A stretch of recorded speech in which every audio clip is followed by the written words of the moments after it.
Okay, that was a happy birthday and an apology to my grandmother. This is the real story of my grandmother. She is the other half of me, as I'm one half of my mother's mother, Cleo, who was a very genteel, quiet woman who loved God, and she had like 10 children, and she was not a doting mother, but she was a strong, quiet woman who survived a lot of stuff and just taught me to love God. Cordelia, which is my father's mother, she was funny. She said it like she was. She said it like it was, and she had a deep throat about her and to talk like this with a little bit of a accent, a little bit of like a southern accent, but she had a way about her, and she had style and a grace and a charm. So whenever you see me do stuff like that, I got that from her, and a little sass in her. And she gave me my love of fashion from her because she loved designing fashion. In fact, just like a few years before she died, she was designing hats. And she, I remember going to her house, and if we ever stopped by her apartment, she was always watching a fashion show that she had taped. And I mean, these weren't like the short, these were the long fashion shows where you saw hundreds and hundreds of outfits. And I got that from her. And she had an inner strength.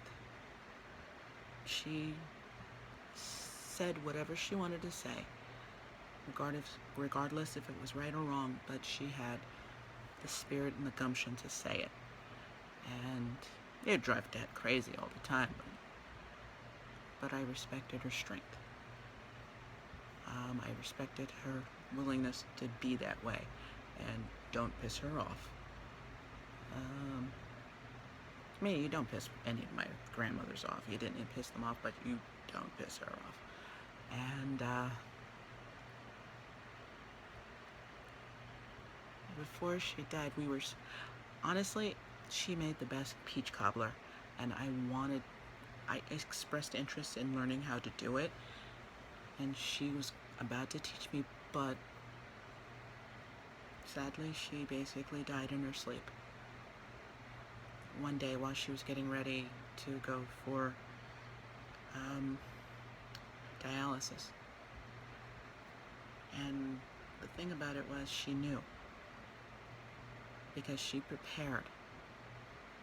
She knew because she had the outfit already laid out, everything she was going to wear. And the thing about her was she wore wigs because her hair was really thin because of the medication and stuff.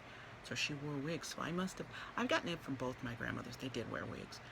But from her, I think I wore more flamboyant, in the sense of you automatically know that that's not your real hair.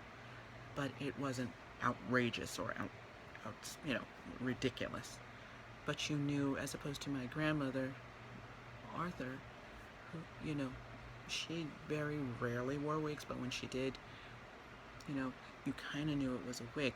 But you knew with my grandmother, White, you knew that she was wearing a wig, but that's neither here nor there, but she was willing to go there. So I get that from you, Grandma White. And like I said, my inner strength, my inner power, you don't mess with me, and you don't mess with family. Either one of them, you don't mess with family. So, Grandma, again, I do apologize for forgetting, but I do welcome you celebrating your celebration of your day. And thank you for giving me my father, who met my mother, and they got me. So that punishment is enough. Anyway, but that was the other part of the grandma. It wasn't just, happy birthday in heaven, but thanks. Thank you. Thank you for giving me Thank you for giving me that part of me which will never go away and which will fight.